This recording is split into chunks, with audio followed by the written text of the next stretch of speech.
6,000 people. ఎన్ని రోజులు పట్టింది బస్ ఈ ప్రాసెస్? Nearly 2 years sir. అంటే ట్రావెల్ టోటల్ అందరినీ మ్యాక్సిమం అలా ఆడిషన్ చేసి తీసుకున్నాను. పాపం సెలెక్ట్ అయ్యి ఈ రోజు నా అందరి ముందు మంచి అప్రిషియేషన్ తీసుకుంటున్నారు. So we need your. So whose first film is this? First time in front of a camera? ఎవరు చేతులు ఎత్తండి, అందరూ చెప్తారు.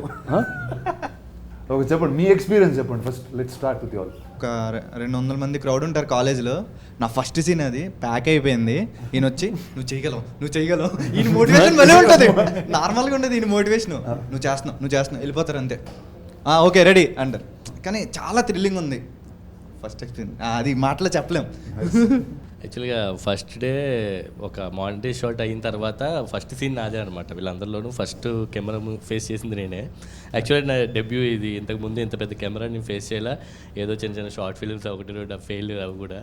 అయితే అంటే వీళ్ళు ఏంటంటే బాగుందా బాగోలేదా, ఒకవేళ మనం ఇప్పుడు ఇది ఫస్ట్ డే ఇది ఒకవేళ మనం బాగా చేయకపోతే ఇప్పుడు ఓకే నువ్వు రాంబాబు నువ్వు వెళ్ళిపోరా, నువ్వు ఇంకా వేరే వాళ్ళు తీసుకుంటారేమో నాకు భయం అనిపించింది అనమాట.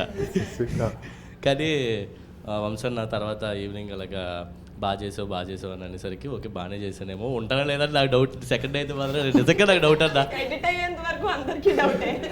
ఎడిటింగ్లో కాదు మేడం నాకైతే. అంటే షూట్ అంటే ఫస్ట్ డే షూట్ తర్వాత నేను ఉంటానా లేదని డౌట్ అప్పటికే.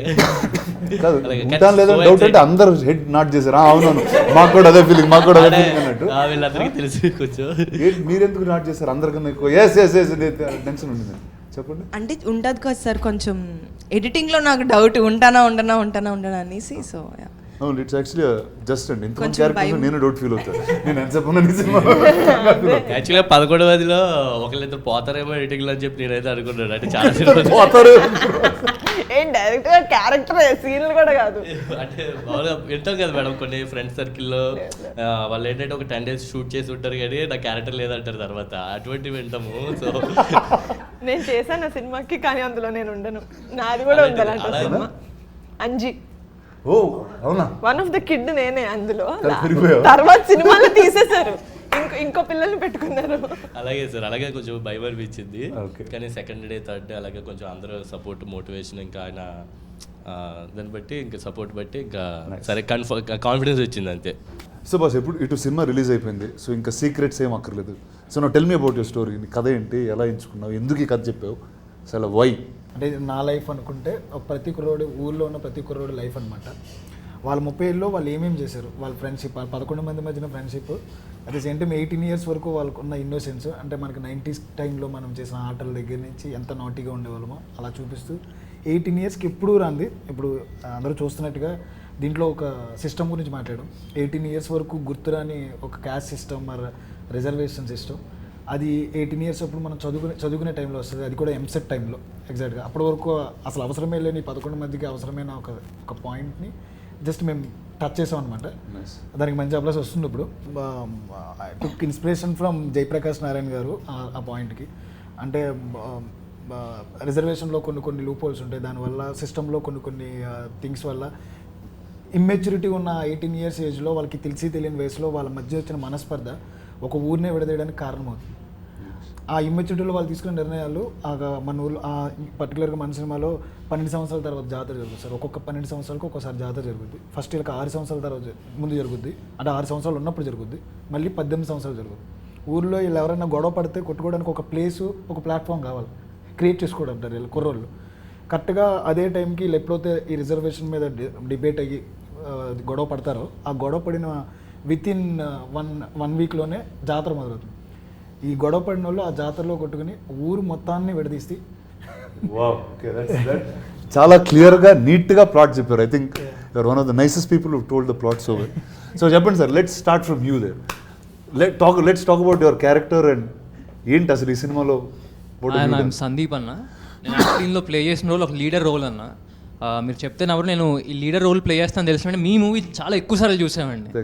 నాకు మామూలుగానే చాలా పర్సనల్గా చాలా ఇష్టం లీడర్ సినిమా. ఒక యాక్టర్కి ఇలా సెట్ ఆఫ్ క్యారెక్టర్స్ చేయాలని ఉంటుంది కదన్నా, నాకు ఎప్పుడు అలా ఒక లీడర్ రోల్ చేయాలని ఉండేది. నిజంగా చాలా లక్కీ అనుకుంటా, ఫస్ట్ మూవీకి నాకు ఆపర్చునిటీ వచ్చింది. It's still my favourite album కూడా. ఇప్పటికీ నాకు గూజమ్స్ వస్తాయి, ఇప్పటికీ నా ప్లేలిస్ట్లో ఉంటాయి సాంగ్స్ అన్నీ కూడా. సో అది I feel really lucky, first మూవీకి నాకు ఆపర్చునిటీ వచ్చింది. అండ్ ఐఎమ్ హ్యూజ్ ఫ్యాన్ అన్న మీ ఇంటెన్స్ పర్ఫార్మెన్సెస్కి. హాయ్ సార్, నా పేరు టీనా శ్రావ్య. అంటే ఈ మూవీలో శ్రీదేవి క్యారెక్టర్ చేశాను, అంటే శివ వైఫ్. అంటే ఒక వైఫ్ అలా ఉండిద్ది, లైక్ నార్మల్ ఎలక్షన్స్లో ఓడిపోయినా గెలిచినా ఓకే నేను ఉన్నా పర్లేదు, అలాంటి క్యారెక్టర్ ఒక క్యూట్గా బాగుండింది. యాక్చువల్లీ ఇందాక చెప్తారు కదా, అంటే ఎడిటింగ్లో పోద్ది. యాక్చువల్లీ నేను మీ విరాట పర్వ మూవీలో చేశాను, కాకపోతే ఎడిటింగ్లో పోద్ది.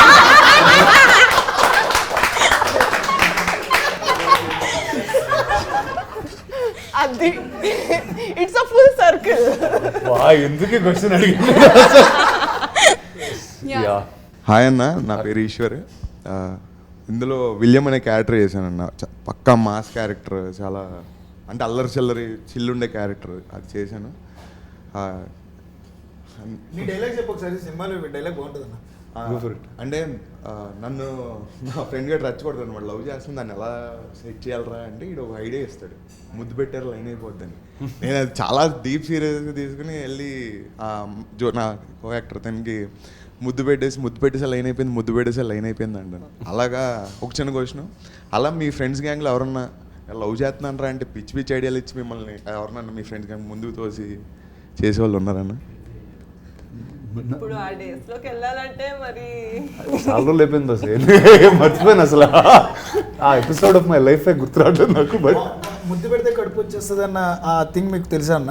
అంటే ఆ ఇన్నోసెన్స్ మనం ఎప్పుడు దాటేసామని అంటే ఉన్నది కదా, ఆ innocence ఎప్పుడైనా ఉండిందా దట్ కైండ్ అదే తెలియదు. Like that some times I wonder okay. అసలు అంటే లైక్ ఇందాక ఏం చెప్తున్నప్పుడు like in the 90s how it was, or there was some అంటే మనకి some sense of awe was there.